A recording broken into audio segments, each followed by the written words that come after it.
Masono pas cher pour DJ amateurs, débutants et intermédiaires avec un investissement évolutif. Je vais te dire quoi acheter, mais surtout pourquoi.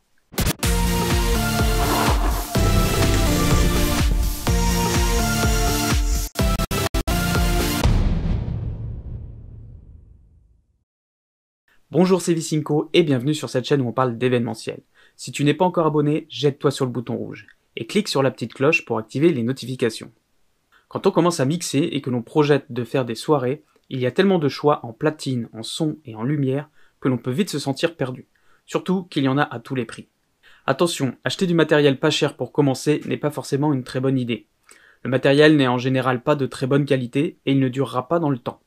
Lorsque tu voudras progresser, tu devras racheter du matériel. Donc il vaut mieux acheter tout de suite du matériel qui tient la route avec un bon rapport qualité-prix, sans pour autant acheter tout ce qui se fait de mieux. Pour que tu retrouves facilement le matériel dont je vais te parler dans cette vidéo, je te mets le lien dans la description comme d'habitude.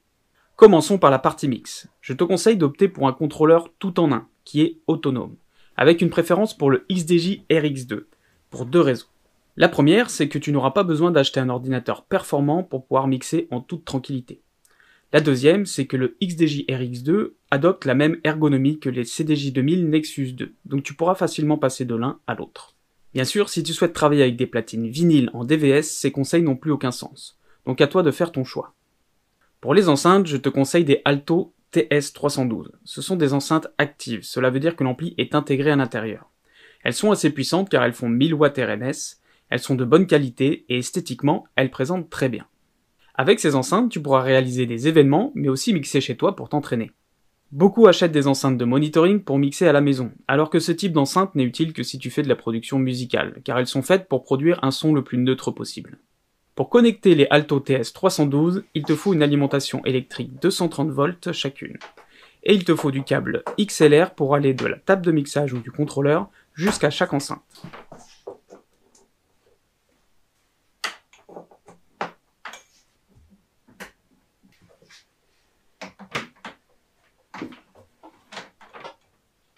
Il te faudra également une paire de pieds d'enceinte. Il y en a des pas très chers, mais pour qu'ils ne s'abîment pas, privilégie une housse avec une séparation entre les deux pieds.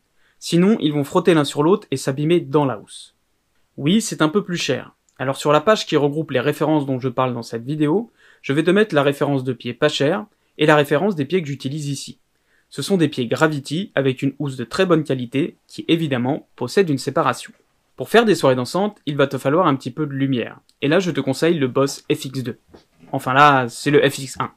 C'est une barre de lumière tout en un, avec un pédalier de contrôle sans fil, une télécommande infrarouge et la possibilité de le contrôler en DMX. Au début, tu pourras le laisser en automatique, ou alors le gérer à l'aide du pédalier sans fil. Mais par la suite, tu pourras prendre le temps de t'intéresser au DMX.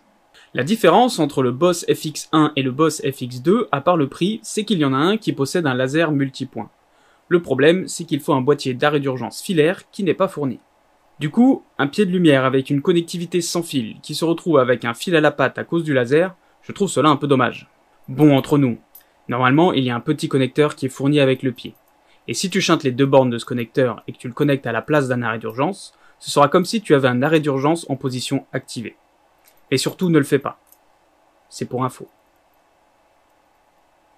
En plus des problèmes techniques, il y a un problème esthétique, car les petits points verts et rouges partout, cela gâche les photos. Demande leur avis à des photographes et je pense qu'ils seront tous d'accord avec ça. Encore une fois, même si mon choix se porte plutôt sur le Boss FX2, tu es libre de faire ton propre choix. Alors je te mets les deux références dans le récap. Avec tout ça, tu as déjà une très bonne base, mais tu pourras faire des soirées que d'une 50aine de personnes environ. L'intérêt, c'est de pouvoir évoluer. Pour la partie son, tu vas pouvoir ajouter un ou deux caissons de basse. Si tu achètes deux caissons de basse, tu pourras remplacer tes pieds d'enceinte par des barres de couplage afin de placer tes enceintes au-dessus des caissons. Pour la lumière, tu pourras acheter un deuxième voire un troisième pied, mais il faudra absolument les synchroniser pour que cela reste joli. Si tu veux que la lumière soit encore plus percutante, il faudra les contrôler en DMX. Il te faudra aussi une machine à fumer ou une machine à brouillard, ainsi qu'un micro qu'il soit avec ou sans fil. Mais si je continue d'en rajouter, on va commencer à être très loin d'un kit débutant. Au total, pour un XDJ RX2 avec son flycase, une paire d'Alto TS312 avec housse de protection, une paire de pieds avec un sac de transport, deux câbles XLR et un pied Boss FX2, cela revient à moins de 3000 €. Cela reste une somme, mais il faut remettre les choses dans leur contexte.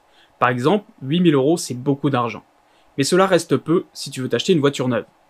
3 000 € pour tout un kit DJ neuf, alors qu'une CDJ 3000 coûte au moment où je tourne cette vidéo 2 300 €, ce n'est vraiment pas excessif. Et surtout, c'est du bon matos de marque connue et reconnue.